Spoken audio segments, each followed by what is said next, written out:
Good morning, everybody. We're live on YouTube, but we want to be live on Facebook as well. So we're going to bring in Atlanta Falcons fans on All Falcons and Scott Kennedy Sports so we can get everybody in here today.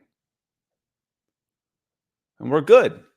So welcome in, everybody. This is the Falcons Podcast on a Victory Monday morning in Atlanta. I am Scott Kennedy. I will be your host solo today as we talk the Atlanta Falcons, we talk the Green Bay Packers, and we get into all of the good things and the bad things and some of the in-between that were the Falcons' win over the Green Bay Packers yesterday. It is Monday morning. The Falcons are now 2-0, and frankly, if they were going to be a 10-win team, an 11-win team this year, they needed to come out of this game 2-0, out of these two games 2-0.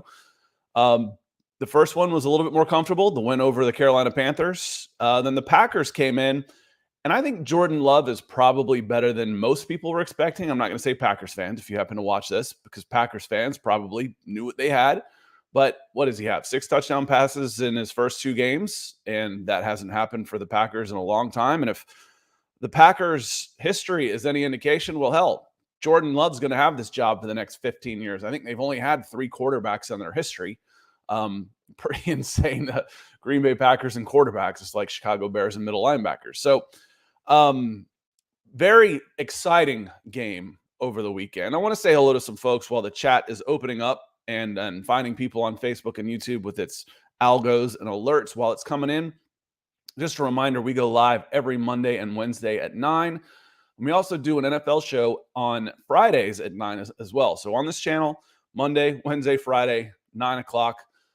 Hit that subscribe button so you know you get the alerts, you know you don't miss us. And I want to thank everybody that was listening after the fact and everybody that was here, because last Monday was our most viewed, downloaded, listened to episode that we've had in a long, long time, other than maybe my Senior Bowl recap. That's about it. But it was we're growing here, and it's because of people like you. So thank you so much. John Harrell says, good morning, Scott and Nick on the Falcons family on a winning Monday. Yeah, it will be just me today. Nick is out finishing up a hike. He sent me a picture today that was absolutely amazing. So he's probably posting on his Twix page, Nick Kendall at MHH. Raymond Collins, good morning, 2-0 and haven't played our best yet. I think that's probably the case. The other part of that is neither have the other teams that you're facing.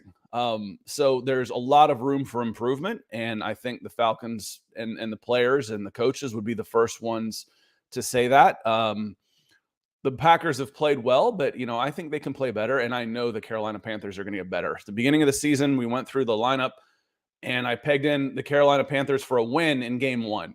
They don't play again. They don't play quickly again like they have in the past. Game 2 is farther down the line. How much farther down the line exactly do they play the Panthers? But I'm like, that's going to be a different team when you play the Panthers in Carolina on December 17th. That's going to be a different team that you're facing there. Good morning, Raymond. Michael Ranquillo coming in from Tucson says, good morning, Scott and Nick on the Falcons podcast. Good morning to you as well. Harry Marshall Wood checking in. Listen at work, but won't be chatting. Go Falcons. Kick the Lions this week. And then he comes in and chats a little more. Says the resolve we showed and the comeback was great. I noticed towards the end of the second half, end of the first half, end of the second quarter, y'all have heard me say it every week. And apologies, I've been doing some solo podcasts. I'm going to have to hit the coffee. And I got a cough drop here too, in case my voice starts going out a little bit. I kind of joke about this, but it's true. Every single week, you see it when Arthur Smith hits the F it button. I'm just going to run it down their damn throats. And that happened at the end of the second quarter, and then it happened again in the third quarter. They're like, we're just going to dictate this. We're just going to run it at him. He wants to be balanced. He wants to throw the ball. He wants to set up play action. But if it's not working, he's not stupid. And you can call it conservative play calling. It works. As long as they're keeping the game close, which they've done a very good job of doing with limited resources the previous 2 years. This was a good Packers team. Don't get me wrong. So this was a good win. I call it the best win of the Arthur Smith era. A low bar, but it was. They can run when they have to run. If they need to, they can just run the ball. What a weapon. What a weapon to have to say, well, listen, we know we can get 5-6 yards of carry when we need it. Man, that makes you a dangerous team. One of the keys we said to this season was, can this be a top 10 offense? Last year, it was number 15 and that was at 21 points. A field goal would put them at number 10. That's 24 points for those of you that are math challenged like me. I'm actually not math challenged. I'm just joking. 24 points in game 1, 25 points in game 2, 24 and a half for 2 games. There's your field goal. Atlanta Falcons out of Germany says, good morning to Atlanta from Germany. Well, welcome in from way across the pond over in Europe. Thank you for being here this morning. That's one of the good things about these morning shows. It really helps people from all around the world check in, and it's great. It's a little harder for them to do that in prime time. And Brandon Swank says, that's a game we weren't expecting to win, but I'm glad we got the win. I don't know. In the middle of the season, in the middle of the week last week, I was kind of leaning towards the Packers. I'm a cynic, though. I'll flat out tell you. Lifelong Atlanta sports fan will do that to you. I'm a cynic. Christian Watson out, Aaron Jones out. I was like, all right, Falcons got this. I think they can win this one. And for me, the difference was being at home. It makes a huge difference in the NFL. When the margins are that fine, the home game is the difference. And frankly, Arthur Smith said as much. He led off his press conference by praising the Atlanta Falcons fans. I want to say, it means a lot for us to win at home. And I thought our crowd has been unbelievable the last 2 games. And it really made a difference. Our guys fed off that energy. And so, like I said, it's a shared experience when you get into it like that, and you could feel them, especially that last drive. Well, I mean, we thought we. So hats off to you, Falcons country, because you showed up. It was loud in there. It was loud at the Dome. And this should be a huge home field advantage in Mercedes-Benz. And it hasn't been because that's not your fault. That's because the team has been bad. But it can be and should be, and it absolutely could be the difference in a 1-point game. Joe Cannon comes in. He says, great morning, Scott. How about that win yesterday? Bijan is really him. Bijan is legit. Tyler Algier is legit. Drake London and Kyle Pitts are both really, really good. So pick your poison in these. And then Mac Hollins will chip in. John O. Smith will chip in. We'll hear some every once in a while. And I can't wait for Cordero Patterson. It's not like he's close. I was expecting him to play this week. Next week when Cordero Patterson comes in, there's one more guy. When they decide to go fast with the package, moving Bijan and Kyle Pitts and Drake London around as wide receivers, they can go fast and let the other team not substitute. That's another big weapon. And then they can just run it. You get Tyler Algier and Bijan Robinson. Pick your poison. They can run it down your throats with a big set and have those weapons outside. And so they can be multiple within the same personnel grouping. That's a dangerous offense. Speaking of Mac Hollins yesterday, I asked for clarification on that touchdown that was ruled out of bounds, because it seems so illogical. In fact, the word I ended up using was pedantic. When they start legislating the heels, whether you're facing forwards or backwards, that is a very good definition of pedantic. Overthinking it, trying to be too cute with the rules. But by rule, if his heel touches down on that play before any other part of his body, he's out of bounds. Now, it's pretty ridiculous that if he had stood up on his toes and done a standing backflip and landed flat out with his entire body out of bounds without his heel actually touching first, then that would be in bounds. That's ridiculous. If he had stepped backwards and gone out of bounds without his heel touching, he would have been ruled a catch, even though the first thing that touches besides his toes is out of bounds. That's ridiculous.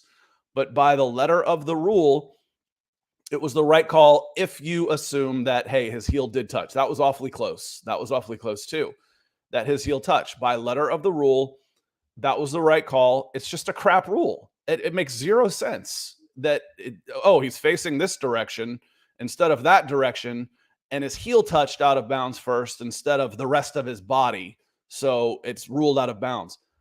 That's insanity. That's ridiculous. And if you've watched me enough on all of these shows, I don't care who it goes against. I don't care when someone is getting screwed by either a ridiculous rule or a bad call, it pisses me off. And the officials called that correctly. It's just a stupid rule. Almost as stupid as if you go back and watch the Calvin Johnson, to the ground one, where he catches the ball, puts the ball on the ground and props himself up with it, and then lets go of the ball and they call it incomplete, saying he didn't complete the catch. That's worse. This one's pretty damn close. D'Angelo coming in. Appreciate you coming in, D'Angelo. He says, good morning, fellas, over on Facebook. Pamela Johnson. Good morning, Pamela Johnson. Great to see you. Good morning, Scott. Good morning to you as well. Congratulations to the Falcons from D'Angelo. Engine number 9, Dirty Bird Dixon coming in. That's a newer name for us, so it's good to see you. He says, good morning. Let's go Falcons. And he's all red and black this morning. And Atlanta Falcons Germany says, when does Scott start with the Smith stash? Never. Unfortunately, genetically speaking, that's not going to happen. I cannot grow a mustache. The best I can do is like a half a Fu Manchu that looks like I dipped my wet chin into like 5 different colors. There's red, there's black, there's gray, there's blonde, there's white. It looks pretty ridiculous. So no, we're not going to be doing any facial hair in this lifetime. If it hasn't happened by 50, it ain't happening, man. So, but I did start about thinking, and if y'all want to do this, someone wants to beat me to it. Someone needs to start a parody Twix account and call it Arthur Smith's Stash. That's the one. You can thank me later when you've got 100,000 followers. His mustache needs its own social media account. Michael Corietti says, good morning, Scotty. Feels good to be 2-0. I can't remember last time we were. We're far from perfect, but we'll take it for now. It's been a while. It's been a long time. The 2017 season was a hangover season that saw some of the same mistakes, but that was the last time the Falcons were decent. And then they came out 2018. They should have fired Sarkisian after 2017. They didn't, and that team basically had quit. Arthur Blank didn't fire Dan Quinn and probably should have for keeping Sarkisian and watch his team go, and it cost him another year. Didn't fire Thomas Dimitroff and should have 3 years too soon. So instead of bouncing back 2 or 3 years later, the 2016-2017 hangover lasted 18, 19, 20, 21, 22, lasted 5 years. So now this team is back to a full rebuild. They came out, they've got draft picks under this, they had money to spend, and you see it in the defense. They called it the 4th oldest defense in the NFL. I saw that. That's not surprising. They bought veterans, and a lot of them are on 1-year deals. So there will be a lot more money to spend in the offseason again. Atlanta Stomp morning. Even though I haven't had my coffee yet, I'm in a great mood after the dub. Good for you, man. Good for you. Rusty Moore says, good W. Rear gave me a heart attack with some of the first quarter throws, but oh well, 2-0 feels so good. As Falcons fan, ain't used to this feeling. The comeback wins, they're nice. Yeah, that doesn't happen too often. And speaking of a couple of things I want to get into as far as, who played well, there's some obvious players. Bijan, Tyler Robinson, I thought the offensive line did well. Caleb McGarry had a very nice bounce-back game. I thought he was pretty good in pass protection for the most part. The pressure wasn't coming off the end, and then he was really good in blocking. But Desmond Ridder, in the first half, he wasn't good. He probably could have had 2 really, really bad interceptions, but they didn't. Hey, sometimes you need a little luck. Hey, if they had caught this, well, yeah, if he didn't call him out of bounds on that touchdown pass. That goes back and forth constantly. 24-12 in the fourth quarter, and to come back and win that game says a lot about Desmond Ridder. I didn't realize the man had never lost a home game in college either. Desmond Ridder is undefeated at home. No, there's no more to that. That's it. That's it. Period. Full stop. He is undefeated at home as a quarterback in college in the NFL. Arthur Smith says the man just wins and the players love him. Yeah, I can see why. He played well. He finished that game really well. He made some throws that make me wonder, what are y'all watching when you say this guy cannot play in the NFL? He's got the arm talent. He's got the legs to do some things that the Falcons haven't been able to do with run pass options. He can be dangerous. He can be a really dangerous piece of this offense. Let me see. Clayton says, good morning, Scott. Been a long time. Smash the like button and share. Man, you guys look good. Pretty good versus the Pack. Clayton's coming in, checking in. He's a Broncos fan. We'll be over at Broncos for breakfast in about 20 minutes. That mood will be a little different over there. They're trying to do games like the Falcons of old, 21-3 and end up losing that game. Harry said he wasn't going to chat, but he is. Can't help himself. No team is going to stop our running game this year. And if they do, they're going to get beat by the passing game. You can sell out to try and stop the running game, but you're going to get beat by big plays downfield. It's just going to happen. Think of how the Falcons finished that Panthers game. If you want to try and sell out, all right, well, we'll send Drake London. We'll send Kyle Pitts long. We'll match you up one-on-one with a big-bodied receiver like Mac Hollins. Wait until Cordero Patterson comes back. We'll hit a split screen with Cordero Patterson, run a little slant in behind your stacked line and see how you like that one from and see how your cornerbacks like tackling 230 pounds of CP. This team's dangerous on offense, y'all. It is. Ryan Adonis says the Packers could beat a lot of teams this year. Falcons played a tough, hard-fought game. Yeah, the Packers are going to be in it with the AFC North for the duration. They're going to be AFC North contenders to win that division this year. I have no doubt in my mind. The Vikings, we thought they'd take a step back. They have. The Lions take a step forward. They have. But they're 1-1 also. Who am I forgetting? And the Bears look like they haven't taken the step forward that we're expecting them to. Packers are going to be a legit contender in the AFC North. Desmond Ritter showed me something, says Keith Brugman. You just may have something in Atlanta with the talent on that team.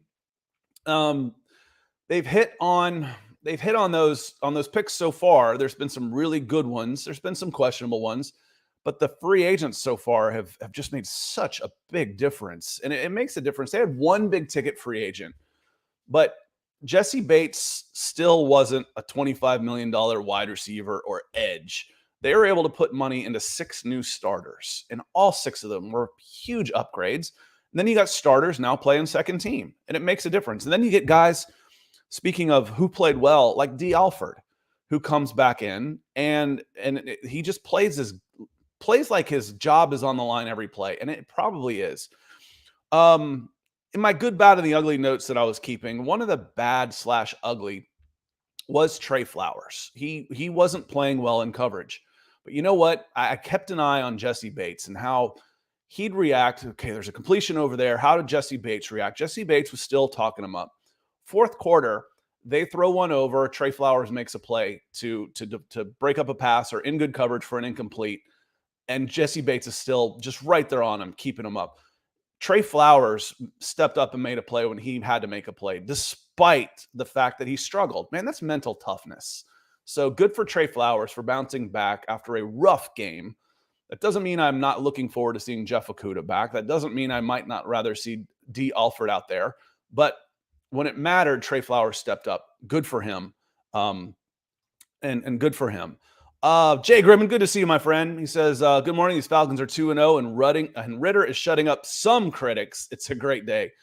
I posted at halftime and after the first series of the third quarter, I said Ritter has not done a lot so far to quiet some of his critics, to quiet his critics. And he hadn't. That's a factual statement. I wasn't critical of him, just saying, listen, he hasn't been playing very well. He hasn't. And then he had a great second half, and I retweeted that one and said, hey, that second half should help quiet some of them. Not all of them, man. Jay, you know that. Not all of them are going to be ready to say, okay, Desmond Ritter. I'm not ready to say Desmond Ritter's the guy for the next 10 years for the Atlanta Falcons. I want to see more. It's what we've been saying all along. We want to see more. I like what I've seen so far. Oh, and how about Arthur Smith got asked a question. What's it say about Desmond Ritter that he's gone all these starts without throwing an interception? And Arthur Smith cuts him off and says, don't jinx him. 2 throws. It took 2 throws. He gets hit, ball flies over the middle, interception. It took 2 throws after that question. Winston agrees with me. It's good to see you, Winston. Probably, like I said, it wasn't exactly a hot take. This is definitely the best win of the Smith era. It was a low bar, but definitely, for sure. Maurice coming in. Good to see you, Maurice. He says Ritter made some bad passes, but I chose Atlanta over Green Bay all day. He did, and he's not going to be perfect. When you're under scrutiny like that, those bad passes get amplified more. See, I told you he couldn't play. he made some really good throws as well. Dave says, good morning, everyone. Good morning to you, Dave. And Maurice checks in. He says, he was at the game. Thank you for being there and raising hell. He says, I was at the game and we was lit. It sounded like it. Normally, and because it was a good game, I'm sure I didn't get a lot of crowd shots, but I'm sure there are a lot of cheeseheads there. A lot of Green Bay Packers fans. There are a ton of Packers fans in Atlanta. Any of those big NFC teams, even some of the AFC teams like the Steelers, the Patriots, any of those big teams, they have a huge contingent of fans that have moved south because despite what the national media thinks, no one moves north. Everybody moves south. And they keep their allegiances to their NFL teams. What was kind of cool about Atlanta United is nobody was an MLS fan. Oh, yeah, I grew up, my dad was a huge New England Revolutions fan. No. When Atlanta United was here and started here, everybody that was a fan of soccer became a fan of Atlanta United. They didn't think, oh, the Philadelphia Union, lifelong Philadelphia Union fan. No, that didn't happen. So you'd go to an Atlanta United game and you wouldn't see a single jersey from another team. That was kind of nice. Rusty comes in, and this I hit on this one because this was kind of one of my concerns, and then I want to finish it with a positive. He says, I'd still like to see more of a pass rush. It doesn't feel like we are getting what we paid for so far. Grady finally has help, I heard over the summer, but what happened to Grady? Dude, Grady was awesome in this game. Grady, just watch Grady. Don't watch the final of every play. Grady Jarrett was awesome in this game. He was taking on 2 blocks. He was lateral, side to side, chasing guys down. He had a chase down play 20 yards down the field. Grady Jarrett was phenomenal in this game. And I noticed the rotation. You'd have the starters come in, Onyemata, Calais Campbell, Grady Jarrett. They played the first 2 series, and then the other guys started the third series. As soon as the Packers crossed midfield, they switched them back in again. So it wasn't just you're going to get this series, you're going to get this series. It was kind of situational too when they needed those guys. And when they needed to bow up and stop the run, they could. But I don't have a single problem with how Grady Jarrett played. I thought he was fantastic yesterday. I don't know what his overall numbers were, but I know he was disruptive. He finished the game with just 3 tackles and hit the quarterback once, but he was a force inside. As I was watching this game, I was thinking, I was like, all right, I'm not sure that Arnold Ebiketie has taken that next step, that step to the next level. I thought he was pretty quiet for the most part. They used him in coverage some, where they would drop him off as a true outside linebacker and drop him off in a coverage. But we said at the beginning of the season, going through, as you've got this depth now, that you should have fresher legs in the fourth quarter. And the pass rush should get better in the fourth quarter. It did. And Arnold Ebiketie came inside on a move in the fourth and put a hit on, I think it was the last series, put a hit on Jordan Love. And all of a sudden it's like, yeah, there he is. That's what depth can do for you, even if you don't have the out-and-out talent. But I agree with you that this team still really needs a big-time pass rusher. I'll say it probably every week. The next step for this team, if they have the availability to put a significant resources, whether it's a big draft pick or a big free agent, into an edge, that's where they need to go. The Packers had 6 quarterback hits, and they had only 1 sack. The Falcons hit the quarterback 3 times and they only had 1 sack. So they, I think that's 3 or 4 sacks on the year. So better, but still not overly good. Jordan Love's a pretty good athlete, but they're going to face pretty good athletes. John Harrell says, I feel like Ritter grew up in the second half. It was just a good all around moment for them, and the experience. He'll know he can be there. Crowd going crazy. Now go do that on the road. That might be the next step. Let me see. I wanted to say hello to some more folks coming in. Joe Cannon says, that was a touchdown. He says, it should have been a touchdown, but technically they called it correctly. Dave says, Scott, are you a tad concerned about the regression from Chris's pass blocking, being that he played at an all-pro level last season? Not yet. And I saw a lot of much better things from him this year. And maybe people are paying more attention to Chris Lindstrom and saying, okay, we need to try and attack him this way. So not really. I thought the right side played very well in pass pro. Not perfect. He hasn't been the automatic Terminator at right guard that he was all last season. Last season, you could actually watch. So why would I watch the offensive line? Just watch Chris Lindstrom play. He was that guy last year. Hadn't quite all come together yet, but when they need yards, they go right side. When they need short yardage, they go right. McGarry and Lindstrom are still a pretty wicked pair off of right tackle. And as Winston, or as we're saying here again about the Mac Hollins thing, it was an awful call. It's an awful rule. It really is. It's a stupid rule. The call ended up being correct. Let me see here. Let me scroll down some and some of the folks that have come in. I'm going through the chat a little bit. It's taken me a while to get to some of those things. So I appreciate everybody checking in. Rusty asks, he says, do you think Kyle Pitts is frustrated because of his lack of use? I know we'll never say it, but let's be real. He is not being used to his best skill set. As soon as I think he will. We had this question last week too. The first play of the game goes to Drake London. Get him started. Get an open shot for your shooter. Get a nice, easy 15-footer for your shooter. Help get him going. Maybe get him to the free throw line. Old basketball analogy, I know. But Drake London got the first touch of the game. I have a feeling Kyle Pitts may be involved in the first 2 or 3 plays next week. Wouldn't surprise me. Wouldn't surprise me a bit. Bob Gator says, why does everybody talk about Ritter's accuracy? I see bad throws every week from every quarterback in the league. Ritter is slowly getting his groove. Everybody just needs to relax and give him some time. I think everybody's, for the most part, pretty happy with Desmond Ridder. There's some folks out there. I mean, it's a big world out there. I've got people calling me clown on my Facebook page and Twitter page all the time.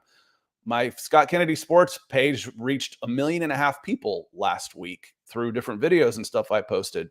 They're not all going to like me. So I think for the most part, Bob, I think I think Ridder has been given a very fair shake from Atlanta fans. Mr. Cleanup says Arthur Smith will begin to scheme him open, and he mentioned Kyle Pitts on that interception. Someone asked, how does Ridder bounce back for that interception when you say to him? He's like, well, he got hit. So Kyle Pitts was wide open. He was making the throw. So there was an intended target that didn't get through because of a pass rush. So we'll see as it all starts coming together. But if you look at this game, you look at the team, do you feel like the offense has played its best? No, I feel like there's so much more there. And again, come tomorrow morning, they're going to be a top 10 scoring offense in the NFL. Last week, it had a lot to do with turnovers from Jesse Bates. Give him an assist on the offense. This week, it was because they went and diced up the Green Bay Packers. So it was a very good showing. Other side of the ball, I thought A.J. Terrell played a good game. I thought Jesse Bates played a good game. Trey Flowers, mentioned him already. Miss the athleticism of Troy Anderson. I feel that's a big miss there. Tyler Algier, I think, is fantastic. Other than that, I think we'll get more into some of the things as the team moves forward on Wednesday. So I want to hit a couple more questions, and we're going to get out of here in just a minute. As Jason says, they had almost 500 total yards.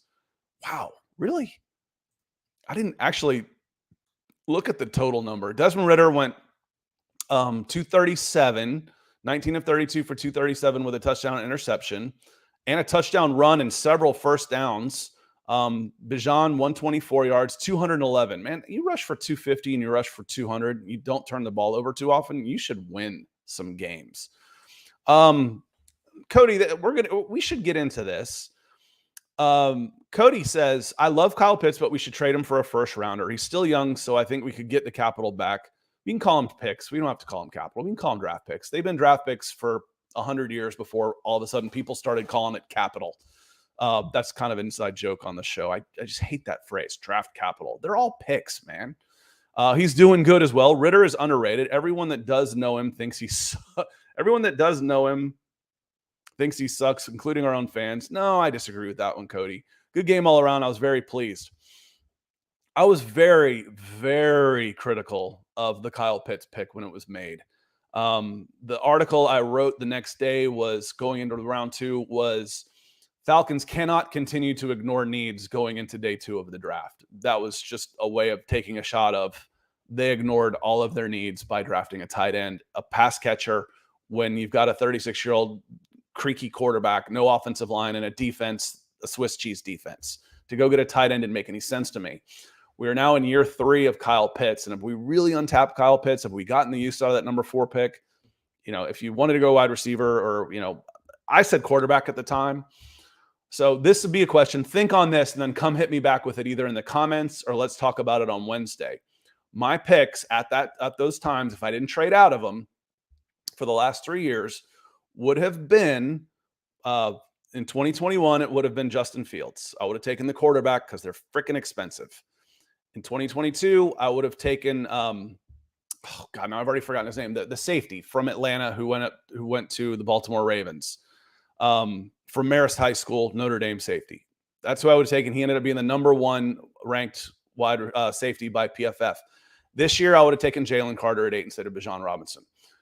Would the Falcons be in a better place with those 3 picks as opposed to the 3 picks they made? Maybe. It's hard to beat 2-0, though, isn't it? So, again, I think you could absolutely get a first-round pick for Kyle Pitts, without a doubt. You go through this whole season, and he's sitting at 500 or 600 yards, 3 or 4 touchdowns. Someone offered you a first-round pick for him. Let's say we want to replace Travis Kelce. He's getting old and wants to retire. Send him to the Chiefs for a first-round pick. I might listen. I might listen on that one. And it was Kyle Hamilton. Thank you very much. And again, one of the reasons I was critical was the Julio Jones. It hadn't come out publicly that he wanted to leave. He says we got picked because Chris says because the front office knew Julio Jones was gone. He was a 20-year-old Julio Jones replacement. The problem is by the time he's going to end up being if he hits, he's going to end up being an $18 to $20 million guy by the time you can really use him. We're already 3 years through his rookie contract. This is his 3rd year already, and we're still not using him. That becomes a question. You just really, you're not sure. And then as Joe Cannon says, no, we wouldn't be in a better spot because Fields is trash. I'd rather have Ritter at this point. But here's the thing. Taking Justin Fields at 1 wouldn't have necessarily precluded you from taking Desmond Ritter at 3. So, and it's or would you have taken Ritter? The thing is, if you can hit on Desmond Ritter in the 3rd round and get a franchise quarterback in the 3rd round, that erases a lot of bad decisions. That is a freaking cheat code. Absolutely a cheat code in order to get a guy in a 3rd round and be able to build around that guy. Look at what San Francisco is going to be able to do financially, and think of where they'd be if they hadn't made those 3 first-round pick trades for Trey Lance.